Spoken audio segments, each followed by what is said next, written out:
kasih atas waktu yang telah diluangkan untuk menonton video ini. Perkenalkan, nama saya Awi dari Institut Satribuana Bengkayang, Program Studi Manajemen 2019. Nah, kali ini saya akan mengambil yang berjudul peranan gereja terhadap media internet. Nah, kita ketahui perkembangan teknologi membawakan revolusi yang signifikan terhadap perkembangan interaksi sosial masyarakat. Nah, revolusi teknologi ini perlahan membentuk suatu dasar interaksi sosial melalui komunikasi dalam media internet. Media internet menjadi sarana komunikasi yang baru bagi masyarakat, yang sekaligus dapat merubah berbagai aspek di kehidupan masyarakat, khususnya seperti aspek budaya, aspek perdagangan, dan aspek sosial politik. Nah, internet memberikan ruang bagi kita untuk dapat berkomunikasi secara langsung atau secara tidak langsung atau secara virtual karena internet dapat diakses kapan saja selama kita mau, selama adanya koneksi internet. Nah, berdasarkan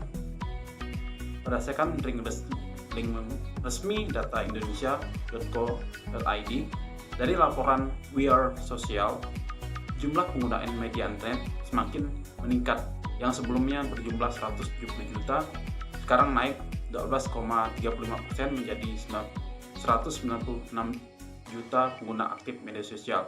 Nah, ini artinya perubahan dari komunikasi teknologi semakin meningkat dengan seiringnya perkembangan zaman. Nah, perkembangan ini diresponnya juga dengan media sosial yang makin meningkat. Contohnya seperti penggunaan Facebook, WA, Instagram, dan YouTube. Nah, di era yang serba canggih ini, khususnya di bidang komunikasi di internet, menjadi salah satu kekhawatiran mendalam bagi gereja mengenai dampak penggunaan internet ini.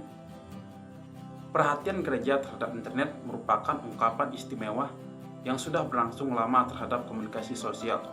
Gereja kerap kali menyatakan keyakinan bahwa media komunikasi sosial, sebagaimana yang ditegaskan oleh Konsili Vatikan II, merupakan penemuan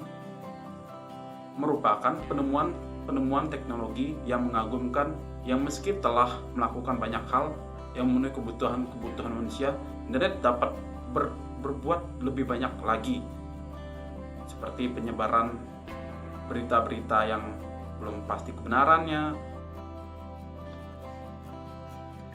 Nah, bagaimana peranan gereja terhadap perkembangan media internet? Dalam Konsili Vatikan II mengungkapkan bahwa perkembangan internet merupakan penemuan teknologi yang mengagumkan, yang mampu memenuhi kebutuhan manusia. Contohnya mempermudah dalam melakukan komunikasi antar kerabat yang jauh, misalnya yang tinggal di Amerika, Malaysia, Singapura. Dengan adanya komunikasi internet bisa melakukan video call melalui berbagai aplikasi media internet, jadi seperti menggunakan WA, IG, dan sebagainya. Nah, Ensiklik Miranda Prosus dari Paus Pius ke-12 mengungkapkan bahwa gereja memandang internet sebagai sarana komunikasi adalah anugerah yang diberikan oleh Allah. Contohnya menghadirkan berita sukacita rohani seperti menyebarkan Injil. Nah, namun ada juga dampak yang gereja khawatirkan akan timbul dari berbagai peranan internet tersebut, seperti adanya kehadiran situs-situs kebencian yang digunakan untuk menjelek-jelekan dan menyerang agama-agama serta kelompok etnis, serta adanya pornografi dan kekerasan yang ada di media sosial, dan merebaknya situs-situs atau konten yang atasnamakan dirinya Katolik untuk suatu kepentingan tertentu. Sedangkan peranan gereja yang seharusnya terhadap internet, yaitu gereja menjadi cerminan komunikasi yang standar, yang tinggi dalam kebenaran, tanggung jawab, kepekaan, dan prinsip moral yang relevan. Nah, internet sebagai program gereja untuk dapat melakukan bimbingan rohani, katekes, dan lain-lain. Serta gereja dapat memberikan pelayanan kepada semua orang. Nah, Ada beberapa cara dalam mengatasi dampak pengguna internet tersebut. Nah, yang pertama, ada ya perlu selektif dalam menentukan banyaknya pilihan produk dan layanan internet. Yang kita ketahui sendiri, produk-produk dan layanan konten-konten kreator memberikan dampak yang signifikan pada perkembangan komunikasi.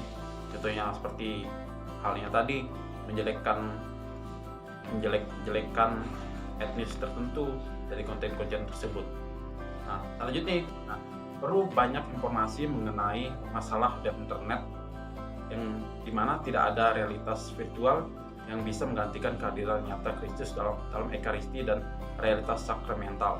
Nah, kita tidak boleh termakan berita-berita yang mengenai keagamaan yang berkaitan dengan Ekaristi, tapi kita harus mempercayai kepada Yesus Kristus sendiri dengan kehadiran nyatanya, bukan kepada orang-orang yang menyebarkan berita-berita yang tidak benar atau hoax. Nah, yang ketiga itu perlu selektif dalam memilih konten-konten yang berkaitan dengan unsur-unsur rohani supaya tidak jatuh ke dalam realitas konten tersebut. Contohnya seperti konten yang mengatasnamakan gereja sebagai landasan dalam mengadakan mujizat penyembuhan atau lain sebagainya. Nah, dari kesimpulan bisa diambil dari video ini, hadirnya internet saat ini membuat siapa saja dapat mengaksesnya untuk mendapatkan informasi dan komunikasi. Dalam hal ini, gereja perlu memberikan fasilitas kepada umatnya berupa fasilitas komunikasi, dan gereja harus bisa menguasai tidak hanya internet, melainkan sarana-sarana komunikasi lainnya untuk membantu para pemimpin gereja untuk mewartakan Injil dan pewartaan sabda.